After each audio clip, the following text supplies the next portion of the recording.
had promised our group that we shall discuss the subject of Maya during 2025. Today being the last discourse for 2025, and the earlier arrangements not having panned out, I had to draft myself for that challenging task.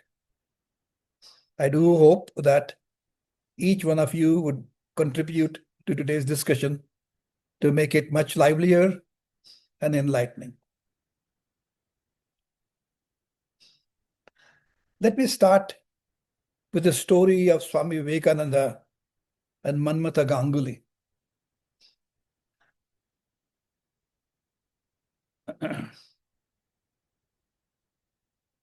Swami Vivekananda was very pleased by his dedicated service, both while Swamiji was in London for a prolonged period before the turn of the century, and also after his return back again to Belur Mutt.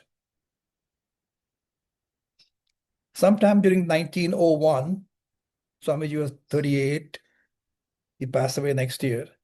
Sometime during 1901, as Swamiji's health afflicted with diabetes was rapidly deteriorating, Manmatha asked him, Swamiji asked him, before I'm unable to teach you, Manmatha, anymore, what is it that you want to learn from me?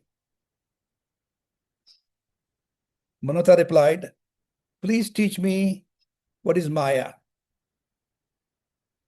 For a while, Swamiji was silent. And then he said, if you have anything else to know, you can ask me. Manmatha said, sir, I have nothing more to ask. If a knower of Brahman like you cannot enlighten me on this challenging and troubling topic of Maya, it will remain a closed book to me during this life. At this stage, Swamiji began his discourse on Maya. Manmatha reported, I'm just reading his words unedited, he was speaking fast, but followed his words with logic. By and by, my mind lost contact of my sense organs. I experienced subtle world around me, which was getting much finer than the gross world. I could see with my open eyes the very Belur Mutt, the trees around, and everything before me vibrating. There was a large fire, and above that I could see vibrations as well. All the objects were oscillating and vibrating before my eyes, just like that. I was conscious all through my uncommon experience and asked myself, what is all this that I'm seeing? I looked around me and saw there were vibrations everywhere. Slowly, Swamiji vanished from my vision, even though I could recognize his voice, but did not follow the meaning of the words he spoke. Then, suddenly, I became aware of a vibration within my brain, and there was only the void. And I screamed that I could see and hear Swamiji and followed the meaning of the words as well. But by now, my mind was conscious, but my ego was no more strong or exacting as it was before. In addition, I now thought I understood the meaning of Maya. I, who had never had the courage to speak before the Swamiji, considered myself a bubble in the ocean of Maya, in which Swami was another bubble. The difference was lost to me for the moment. The giant personality of the Swami and his great spiritual power and everything seemed to be coincidence in the ocean that Swamiji called Maya. But as he indicated, it was nothing but an undivided chit, the cosmic consciousness, the ocean of cosmic consciousness. Then I said, Swamiji, you're also in the Maya. Your activities in Belur Math, the schools, the Daridra Narayan Seva, service of God for the poor, the hospitals, the mission, everything is in Maya. What is the need for all this? You yourself are in the mesh of Maya. Swamiji looked at me and just smiled. After Swamiji smiled, I kept quiet for some time, feeling very, very happy and content. It was through his grace that I considered myself as one with the Maya. And now again, I entered that little shell of my own self. I saw the Belur Mutt, the Swamiji, and everything around in true perspective. That is, the one I was used to before the experience. A little time earlier, I had been speaking with a high-pitched voice, and that too in a piquant manner, and now I was ashamed to have done so. Swamiji and myself were not of the substance anymore, and I felt the vast difference. Swamiji must have known that I was now normal again, once again. Then he said, "Yes, you have said it correctly. You are playing with Maya. If you don't like this play of Maya, you can go to deep cave in Himalayas. Then you can get yourself lost there in the tapasya, your spiritual efforts." It was high time for lunch, and everyone was kept waiting for a very long time as we were discussing. Swamiji stood up, and I prostrated at his feet. Swamiji was Lord Shiva in person. I was blessed to have touched his feet. I shall leave this story with all of you to reflect upon, and we'll try to discuss your reactions to this story at the end of my presentation. I would love to hear from your own personal, unique experiences as well. Maya.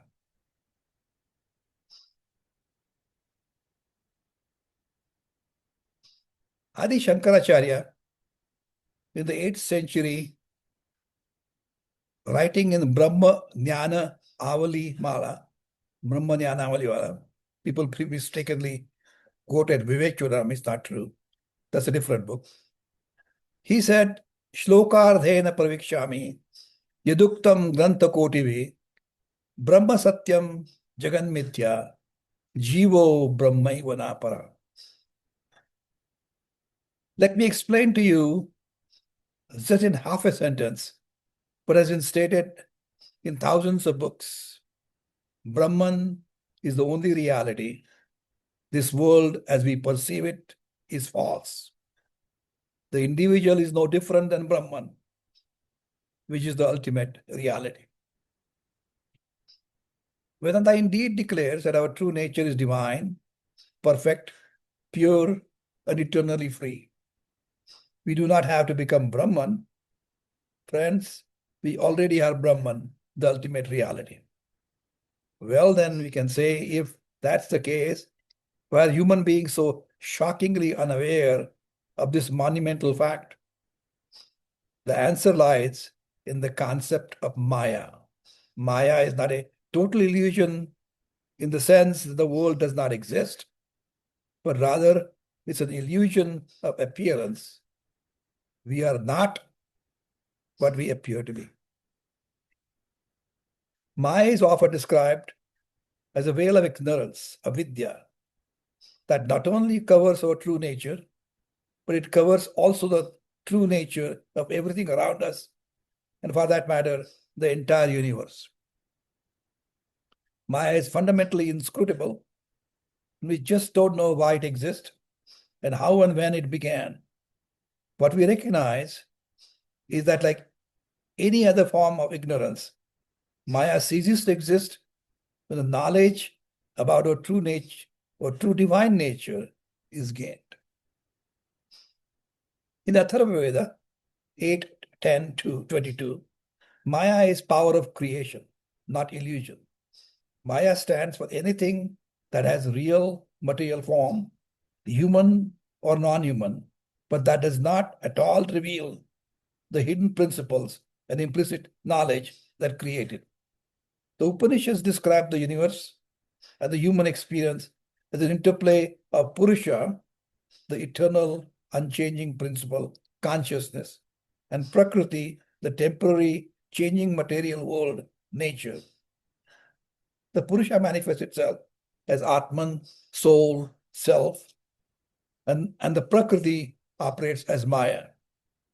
Knowledge of Atman is considered as Paravidya, true knowledge.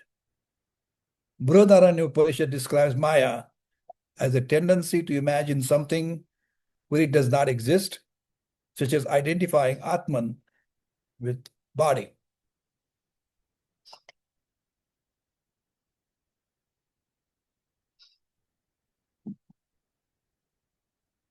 Brahman is the true foundation of our existence.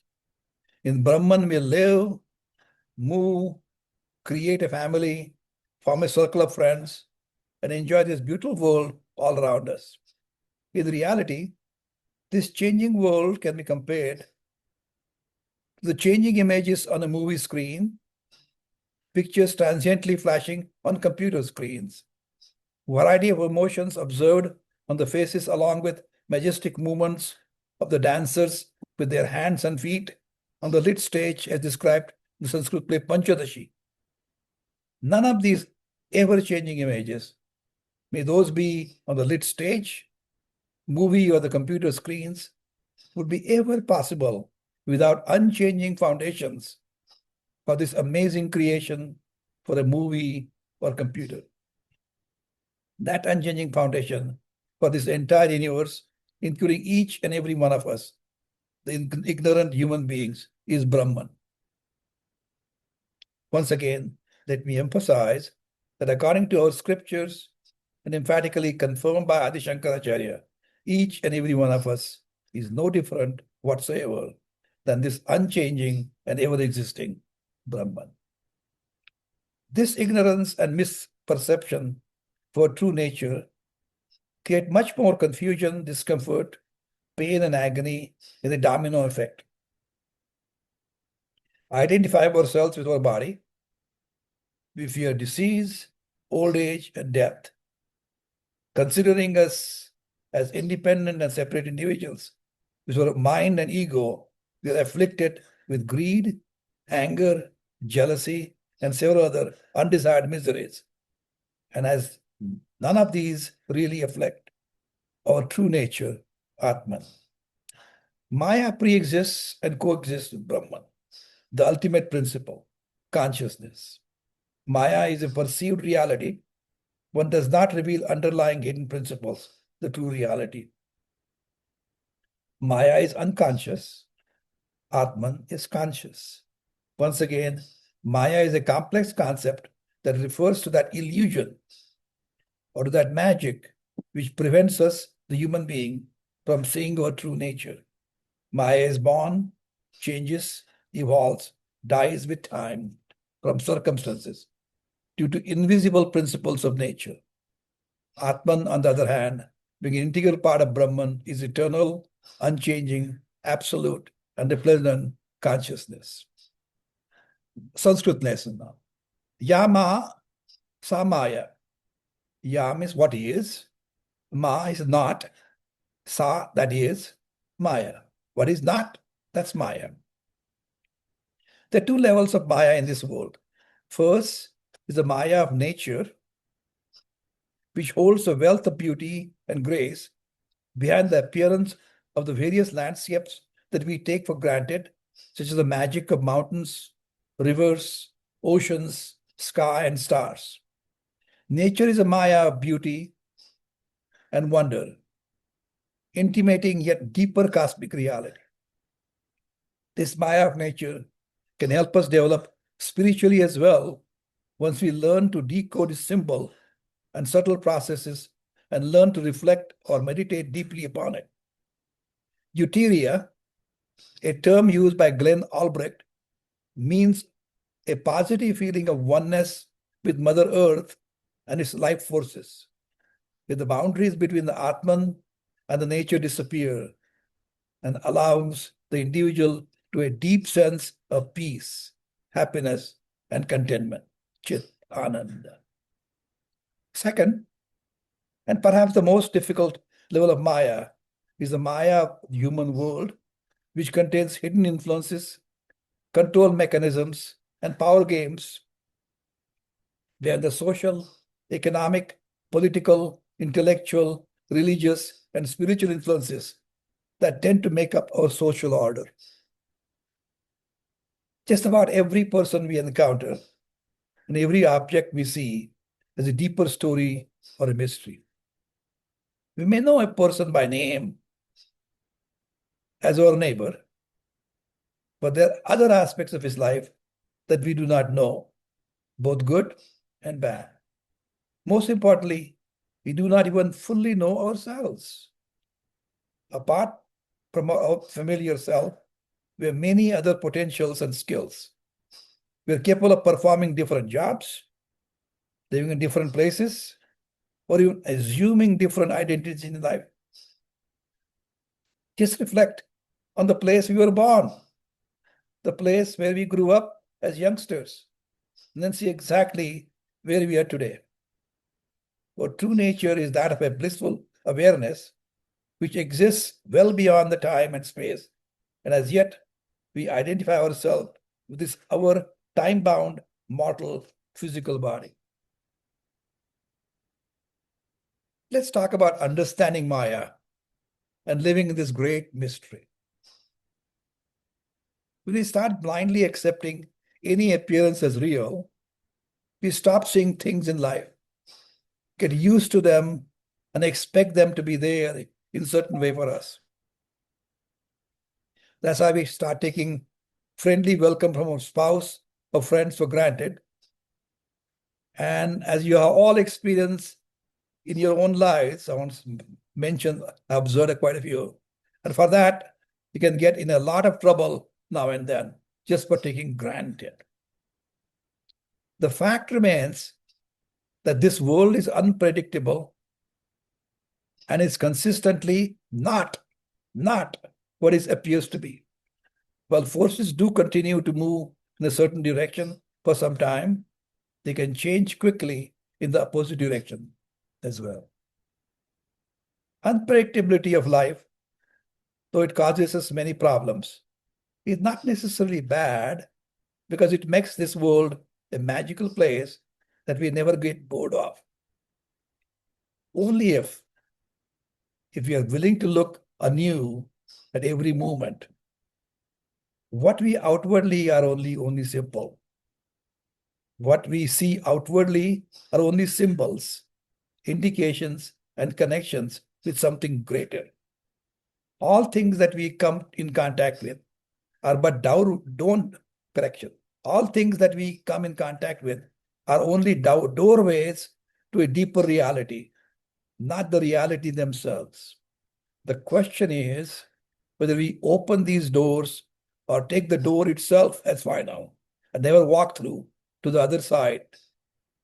Honestly, we should always try to probe more deeply in our life, starting with everyday factors of daily experiences from our own thought, feeling, and action.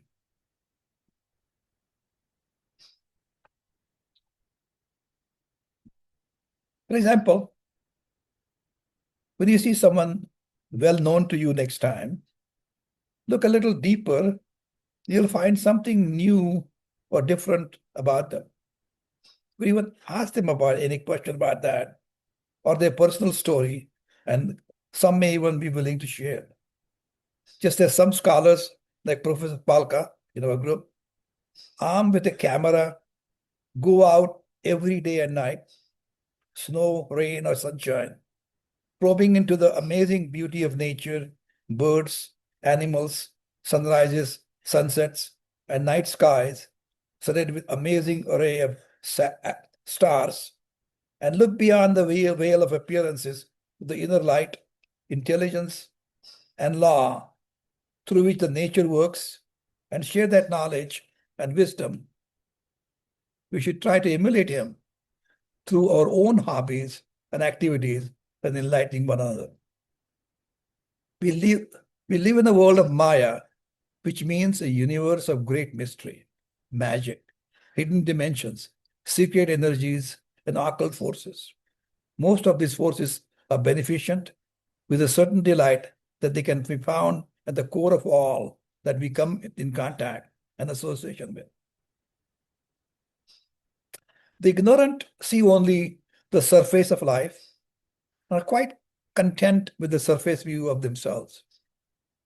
The wise take nothing for granted and always look at everything more deeply, finding vastness everywhere within and without. So do not shut down your deeper vision. When you see something familiar, look deeper, let go of old judgments and expectations. When you see a person, think of the entire of that person, not only what you know about him, but what new potentials he may have. When you see a tree, think deeply about the life of that tree since its early sapling stage, and how it now connects to the ground, the Mother Earth, its underground root systems, their connections with the adjoining trees, the direction of the wind and the sun. Try to see the deeper energies behind things, including their auras and energy fields, the mystery of light and color that enshrouds everything. The world is a magic show filled with wonder, including the depths of wisdom and delight to share with each one of us if we just part with the veil of appearances and look behind not only the forms of the outer world, but the movements of our own minds as well. Even the great discoveries of science were based upon probing behind appearances to see how things tick.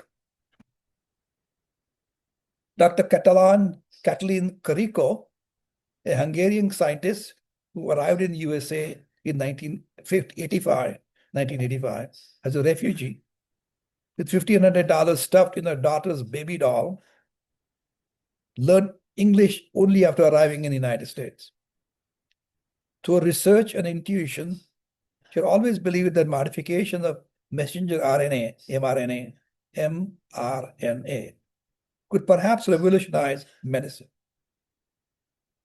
After persistently conducting research, despite challenges in receiving grants, you all know, and working together with Dr. Drew Weissman, whom she met only accidentally while photocopying at Kinko's, succeeded in the modified mRNA slip past immune system.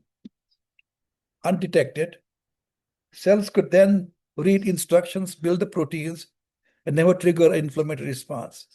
This research just recently literally saved the entire humanity by successful creation of the needed vaccine for the recent deadly COVID-19 pandemic.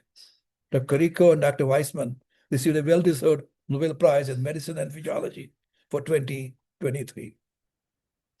This was only possible because she was able to see much deeper than what was already presented and accepted as such without any other possibilities in the medical literature.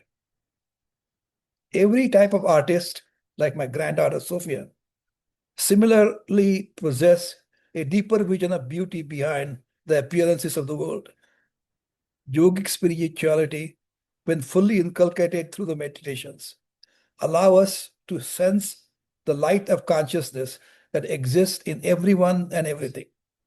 So please be willing to give up your sense of familiarity, your conclusions and opinions, likes and dislikes, the idea that you really know who you are and what this world really is. For untrained mind, without a proper guidance, true deeper reality is often unknowable. That can be experienced only by the one with intense personal efforts, often with the guidance by an enlightened teacher, in Sanskrit called Guru. If you recognize the world as Maya, or illusion at its surface, we can discover the depths of Brahman or cosmic reality wherever we look. We can see whole in each part. We can see eternity in a moment. We can see the infinite in a point and the entire universe in every object. All that we see is sacred and divine, a display of vibrations in which creatures and objects arise like patterns in kaleidoscope, only to dissolve back into the light. Where the light behind the appearances is also the light through which we see. That light alone remains, and yet nothing is ever lost. In Sanskrit, we have a classic mantra, Om Purnamada Purnamidam Purnat Purnamudachyate Purnasya Purnamadaya Purnameva Vasishyate. To see the world as Maya means to look through that Maya to the divine presence behind it, through which its wonder, delight, and true transformational power can unfold. The reality is known for those who do not think they know, and unknown to those who think they know. True knowledge is not information about appearances. It is knowledge by identity, in which we become one with all that we see.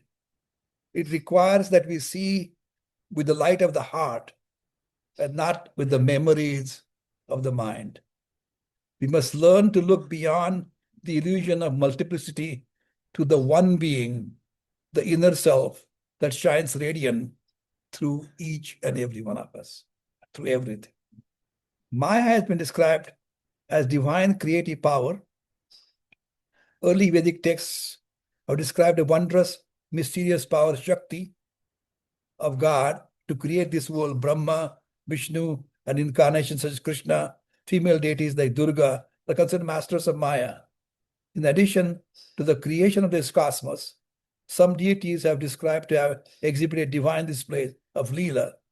We shall discuss this topic of Leela in a much greater detail later on in our discussion, only if time permits. Maya is often associated with three gunas of nature.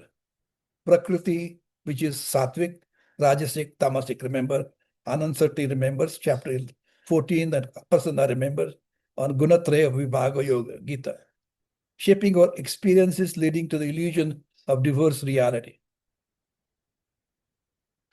How do you overcome Maya? The answer is to see through this illusion of Maya. Trust me, you don't need to be a radiologist with his fancy tools, and to recognize one's true identity as Brahman, which will lead us to moksha or liberation from these never-ending and unrelenting cycles of rebirth. This can be achieved through various spiritual practices such as meditation, jnana, bhakti, or karma yoga.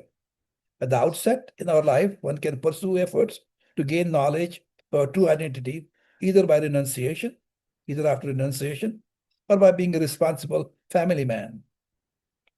One can then perform unselfish activities so that karma that binds and leads one to the cycle of Maya is not accumulated. One can follow the path of devotion where one totally surrenders to God, recognizing that everything is only his, her creation, thus transcending the material attachments caused by Maya. How does Maya manifest in daily life?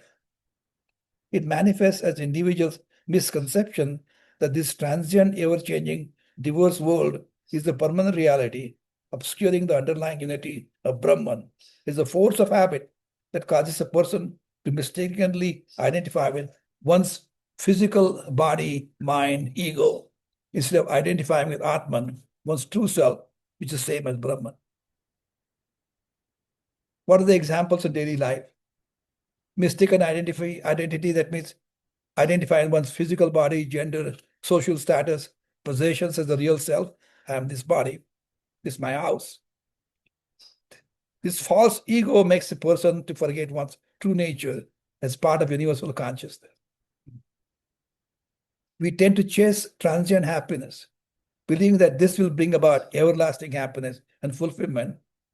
One goes after the material achievements, wealth, power, and sensory pleasures. People pursue desires, think that fulfillment will bring about permanent happiness. When that desire is fulfilled, the satisfaction quickly fades, leading one to the pursuit of another desire, a cycle of ever driven by Maya. Fear and anxiety, experiencing fear of illness, old, and death, which stems from mistaken belief that for any individual, this physical body and temporary life is all that exists. This fear is rooted in an incorrect perception of reality, much like mistaking a coil rope for a dangerous and poisonous snake, especially in the dusk or in the dark. Illusion of duality and separation, typically one perceives to be separate, independent, individual, distinct from anybody else. Maya veils the underlying oneness of all existence, Brahman, and projects the world of this multiplicity, leading one to competition, jealousy, and anger. There are sensory misperceptions as well. Limited perception of five senses, which filter and interpret reality rather than showing the absolute truth. We look at the sunrise and sunset. The common belief that sun rises and sets is a daily illusion caused by Earth rotation and teaches us how appearance can be deceptive. Color and sound. The perception of colors and sounds is a mental construct created by our brain interpretation of wavelengths and vibrations. Color and sound do not exist as objective substances out there in the absolute sense. Attachment to the impermanent. Become deeply attached to people, relationships, and situations lead to a great suffering when there is inevitable change and even an end due to their impermanent nature. Mistaking the form for a substance, getting caught up in the name and form of objects while forgetting their true underlying material and fundamental nature. For example, seeing the wave and thinking it's to be separate from ocean, or thinking both waves and ocean as separate and different from their true nature, which is nothing but water, just like everything that we see, perceive, experience is ultimately Brahman. Mahamaya and Yogamaya are two aspects of the same supreme feminine power Shakti, but they serve different functions of cosmic play, Leela, and the individual spiritual journey. I will hold on to Mahamaya, Yogamaya, including the Leela, for a little later discussion if the time permits. Now you must be saying, okay, Dr. Sane, you made your point, but how are we to live in our day-to-day life? What are your suggestions? Any recommendations? What's your treatment? The key is changing the mindset. Most important change that you can start with, is to live with a positive attitude in life. Since you are already Brahman, as I told you, you're already a winner. Navigate daily life by acknowledging it and accepting the need to live within one's culture and circumstances, but do that now with a different mindset and a positive attitude. Recognize that whatever we perceive is constantly changing, and that may be misleading. 2, shift your focus to your true self, which never changes, which is the spiritual in nature and totally distinct from the ever-changing one. Practice detachment by fully participating and enjoying your daily life. Live the life to the fullest, but without being attached to specific outcomes or pleasures. That means one must remain engaged, give our best efforts, performing the same activities without those actions defining entirety of yourself, and knowing confidently that your own inner unchanging foundation, true self, Atman, is the same as Brahman.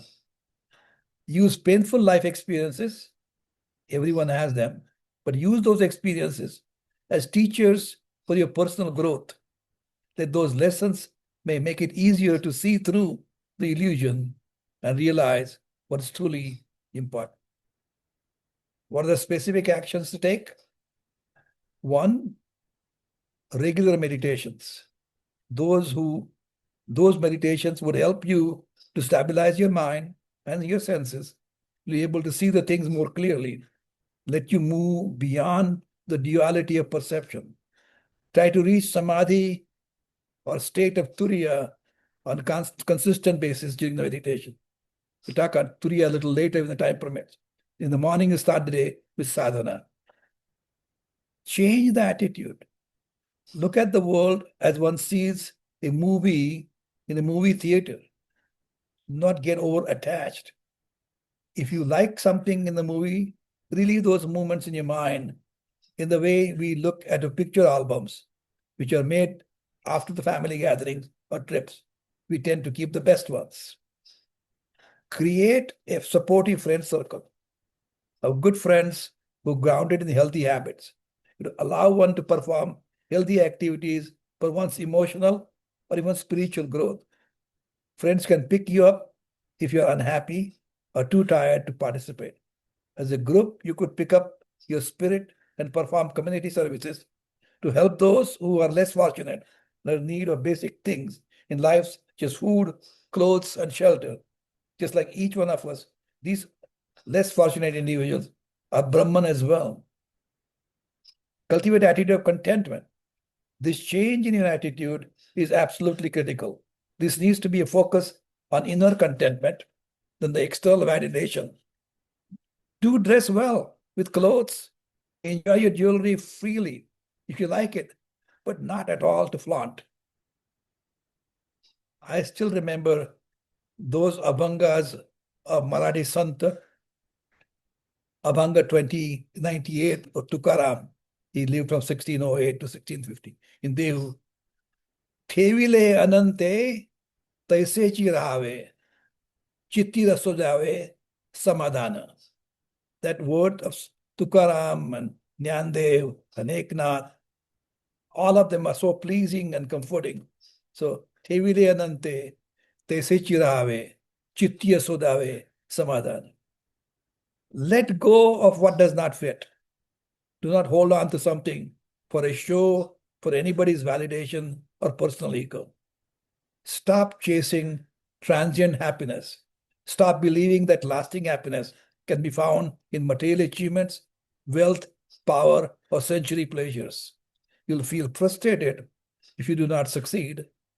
If you do succeed, that satisfaction might quickly fade away and lead you to pursuit of another desire, a never-ending cycle driven by Maya. And try regular meditations. And I like to add this to that is mantra japa. We increase gradually. Meditation keeps repeating the same mantra, but keep a gap between two mantras, that silence, so as to bring out your true nature. If you remember my discussion on japa a couple of months ago, we can go over it later in discussion. Increase that period, and over a period of time, you will be more comfortable doing meditation, singing mantras in your mind, and then you'll be literally in the deep meditation, in the mystic ecstasy. And in that peace, you started. And trust me, the time that you spend in the morning, spend as long as you can, as the schedule permits. Whatever time you spend is well recovered all through your clarity of mind and energized efficiency all throughout the day. I'll stop here. Shanti, shanti, shanti. And open up for comments, questions, and discussions. Thank you. Shashi, when I think about Maya, the example that comes to my mind is the rope and the snake. Yeah. So the rope is the Brahman, rope is Brahman, and snake is the universe. Mhm. And that happens because of the interaction between the rope and our brain. In other words, if our brain did not exist, there would be no snake. Right? So that's one thing. It's a projection. So Maya is the projection. It has the capability of projecting the universe. And at the same time, it hides the rope. You don't see the rope anymore. In other words, you don't see Brahman anymore Because the ignorance is gone. because of ignorance. Yeah. So it is this ignorance, as one way of putting it, that is causing this universe to come about. And when there is knowledge, that universe, in a sense, you understand the rope, right? Mm. So Maya is something that has been there forever, like Brahman, but the difference is that it comes to an end. Brahman does not come to an end, Maya does when you understand Brahman. So that's a difference there between what is Maya and what is Brahman. The other thing is that couple of other points. One is, it seems to me that Maya is something, Maya and science, if you compare those two, they're kind of getting at the same subject. Science is also trying to understand what this universe is, and so is Maya, right? So that's another, some similarity there. And the difference between Maya and Prakriti, while both of them are based upon the three gunas, Prakriti is a real transformation of matter, much like what science would say, whereas Maya is not that, right?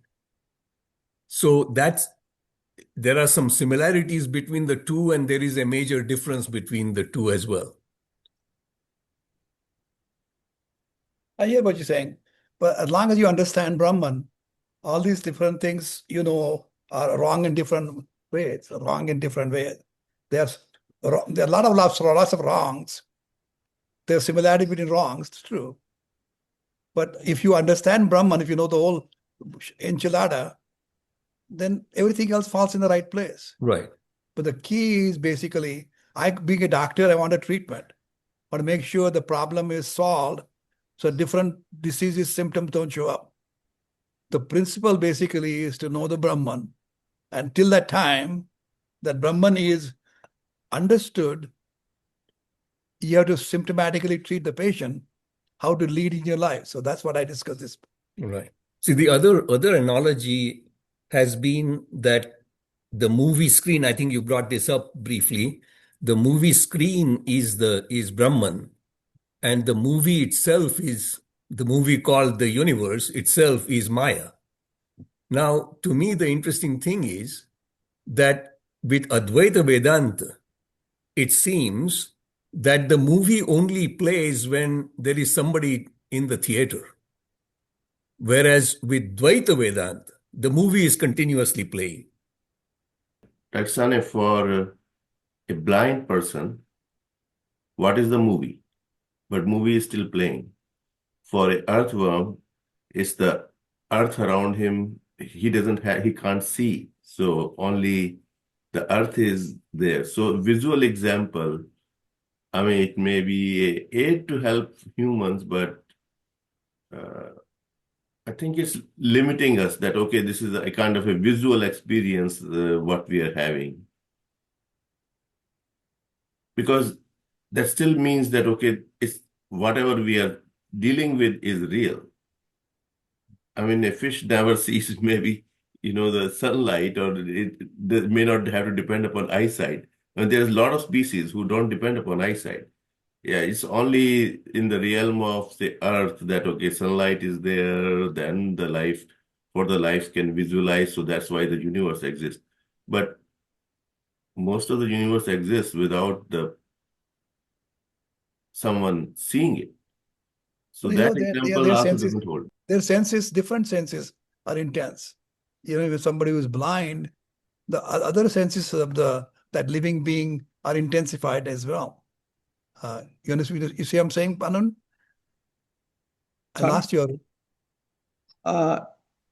Yeah, the way I look at it may be a little bit simplistic, but it's just waking up from a bad dream and you realize that it's a dream, and when you're awake, what you really experienced as you are going through the dream is not actually real, when in fact the world is something else.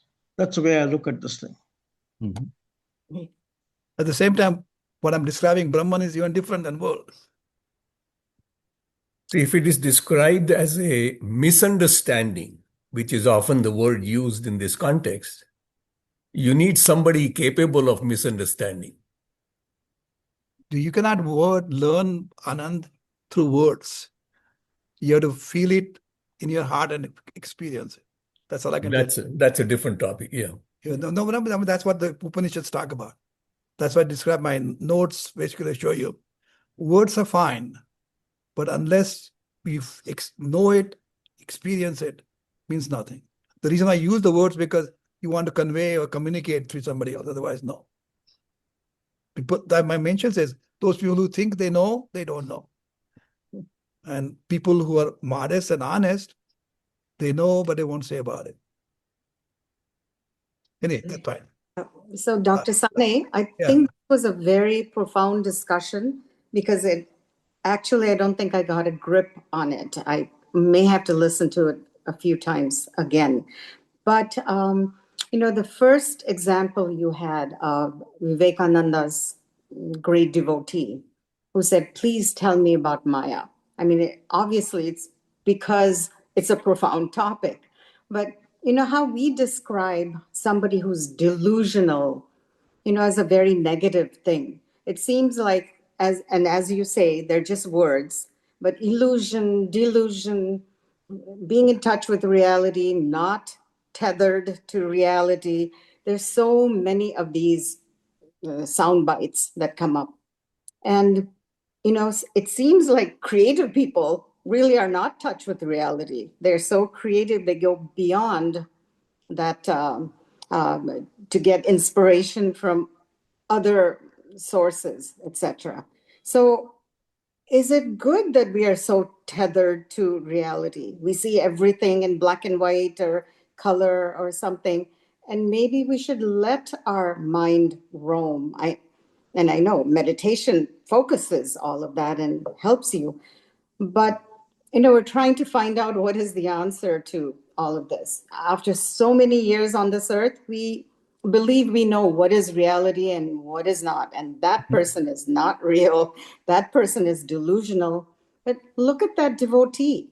Once he was listening, he was feeling all the vibrations of the world and universe and everything else. So we would have said that was a psychotic break or something. But it wasn't. It was something real.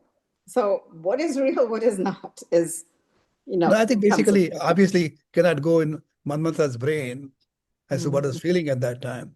But teacher was trying to give an example to let him feel that by illusion I made you feel that all of us are exactly the same. We're living in this living world as equal entities. We give them importance for this, big and land. As long as you realize Sarva Bhutatma Bhutatma attitude, people are exactly the same, and treat each other with what really we are is our inner energy, which is same as Brahman, which is equally in each and every one of us.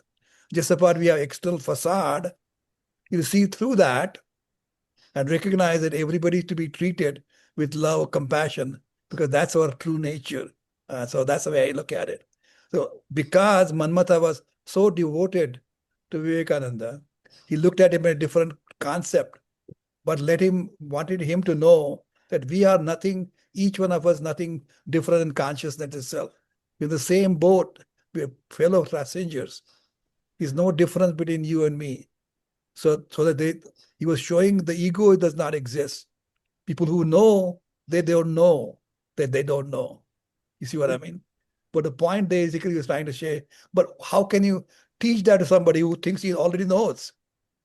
Then you have to create an illusion where the person understands that what he sees normally is not really true, and you yourself consider as really rational, right, Manmatha? Now, this is experience you realize You completely lost control of yourself. You went to that particular situation, you realize that what appears real is really not real. What you consider esteemed and high is the same as you. So he gave him an example of putting him at his own place and telling that you are literally swimming with me in the sea of consciousness. Because we all of us are Sat, we existent all of the time. Chit, consciousness. Basically, Sat means eternity, consciousness. And consciousness is such, is always unlimited happiness and contentment. Satyam, Shivam, Sundaram. So basically, all of them being exactly the same. So he basically gave, every teacher is a different way of teaching. Every Upanishad is a different way. But again, the message is the same, Tat Tvamasi. You're nothing but Brahma. So in this case, he gave an example of being in the same sea of consciousness. Is there a relation between Maya and manifestation? Oh yeah, Maya is basically manifestation in your mind as you've been brought up with, taught, and you emulate and whatnot. But you have to go, as I mentioned in my notes. As a matter of fact, what I'll do is I'll send you my notes. You can look at them. You can dissect it the way you like it. The point is, you have to look for yourself that you feel comfortable. You understand what I'm trying to say? Yeah, there's so much talk about, there's so many meditation based on manifestations and so many documented, documented facts where people have manifested and cured themselves of diseases and other things, the challenges that they might have had in life. So I'm just trying to find the correlationship between Maya and manifestation, where manifestation there is a whole lot of documented facts saying that has cured this or done the manifestation. It has become like the in thing right now, right? Everybody talks about manifestation. Okay, a good question. When I come and see you in March, I'll discuss it further for you. But nonetheless, Yes. if I did discuss it last year when I discussed japa. And I think you missed that discussion, and people who listened, of course, had 2 years for them for that no problem. The point is, when you describe japa, you're saying the same mantra over and over again. Okay? Typically, when that was a BMW thinking, I talking about monkey mind. When you're doing something, some other thought comes and the mind goes to something else. In japa, what you're doing is, you're saying mantra, om, om, om, whatever it is. So when the om is said, you don't have time to think about anybody else in between. No other thought comes in, again, words repeats as om. So gap between is less. So mind leaving from that is less. But gradually, if there are different ways of mantras, I've taught you before, I'll repeat again.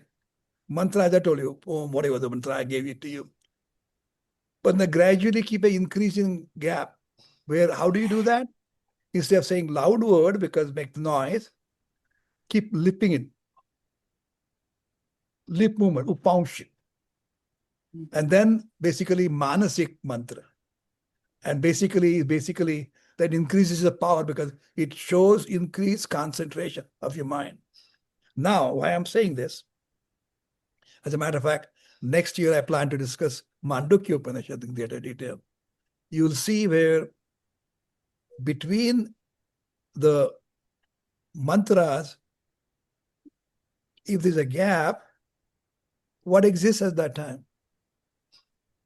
Whatever the small gap is, what exists between that? Fine.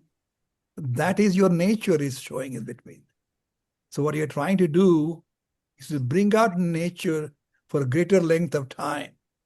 And that nature is your mind in that peace, in that ultimate situation of enlightenment.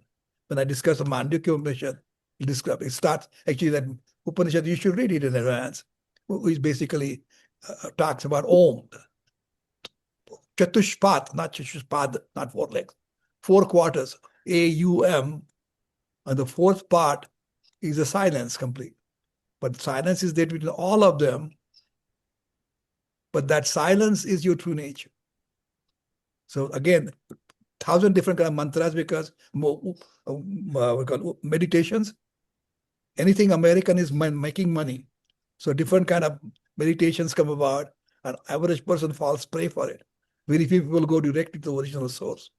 But again, it's a question of our group here is so interested, intelligent, and smart. They want to go to the source because if you really want to go, all the rivers ultimately go to the same water. And for Indians coming to Himalayas again. So basically, go back to the source and we'll discuss that in greater detail. So gap in between is that ultimate Shanti, Shiva, Shanto. Okay? Thank you. Dr. Sane, one comment. There are 108 ways to do the meditation. Exactly. And purpose, and it can be done with a different purpose, and manifestation may be one of them. So it's just, if you have an objective, it's like, you do the pujas, and there are different pujas, some are for just doing this or doing that. Similarly, there is a type of meditations which are meant just for, like if you want to heal something, then there is a meditation, you focus on that part only to heal. So yeah, it's possible, but the type of meditation I think Dr. Sane recommends is for peace of mind and getting everything in a normal state. Dr. Sane, Hi, how are you? good, good. I'm good. So I was trying to understand what you were talking today. It went I'm trying to, okay. completely, but at the same time, looking at the science, they say 100 billion stars in our universe, That's our Milky Ways only. many, many more than that. And there are much more. So Exactly. is that not real? That's my question. I could perceive that if there are so many Milky Ways, not only this, they are saying there are more Milky Ways than this.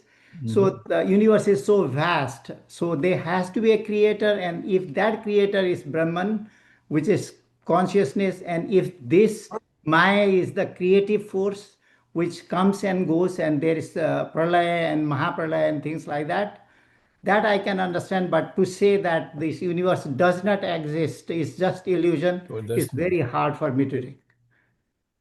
I understand what you're saying very clearly, but what I'm trying to say is what you see, if you beginning in the lecture itself, discussion was, yes, it exists, but our perception is inappropriate. For us to consider this is all there is, that creates problem. When you consider this body is all there is, then you get old, you die, you lose somebody that is close to you. But you realize that in reality that is temporary manifestation of the Brahman itself, and we are the Brahman itself as it is, then the attachment is limited. You have a shirt on your shoulder on the body right now. You love it, I understand it, because you washed it yesterday. and but it gets dirty, you take it out and put on something else. That doesn't mean you don't care for that shirt. Nor does it that you had to change it, but you realize what it was and its relationship to you as it is. What I'm trying to take you in this is to make us, in each one of us, realize who we really are. And we really are is the true nature, which is Brahman. Yes, you exactly create. As a matter of fact, Virata, Hiranyagarbha, and Ishvara. Basically, three different phases: unmanifested, dream, Hiranyagarbha potential, and manifest as we see is Ishvara. So basically, that is the way you described it exactly right. But what you're describing rightly, as human being, as we are born, that is Ishvara, right? Before he's born, becomes Hiranyagarbha. What I was talking about is Virata at an earlier stage, and that was the Brahman I was talking about. What I'm trying to say is don't get lost in superficialities as we see around, but go further than that.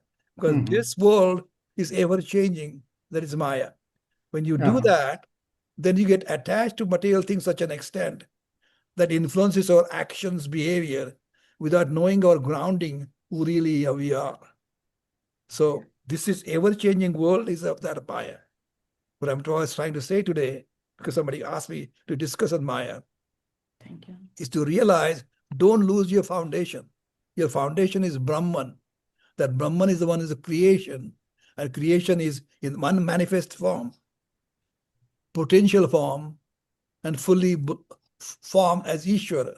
So for us, in the world, as you rightly said, what you're seeing, all the stars and everything, is part of manifestation of Ishvara, right? Mm-hmm.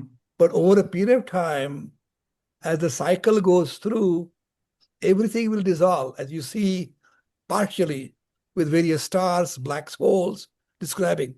But these are examples of the reality it is. So even those things that you see in the skies is also a minute part of the original potential. I don't know if I'm making it clear to you or not. Mm-hmm. You understand what I'm saying? Mm-hmm. You're right. But for you, if you want to enjoy what it is, I didn't say that don't enjoy what you're doing it. But when you enjoy your life to the fullest, do that with full understanding what you do. Don't get lost into it. Mm-hmm. If you fail sometimes, don't get discouraged. Everything is gone. No, that's okay. Learn from those lessons and continue working to whatever you want to reach. But know that also is transient.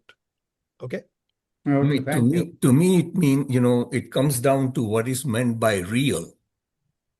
What is real? Yeah. So here, I think the reality is based upon dependency relationships. So for example, this table is, you might say, well, of course it is real. I see it, I'm using it. Yeah. So the atoms, it depends upon atoms. So atoms are more real than this table, and so on and so forth. So that's why Brahman is the most real of all. Whereas this universe, even though it is at the perception empirical level is real, it is not as real as Brahman is. Okay. So when we use a word like mithya, mithya does not mean false. I never said that. So it is that dependency relationship. That's why it's called Maya. That is what is involved when we talk about reality. Okay. Yeah. Ultimately real is what is being asked. As long as you know the real, that's fine. I agree with Anand. If you stand before a mirror, you are real. The image you see is the dependent reality. If I take away you, the dependent reality disappears. That's right. That's right. Good.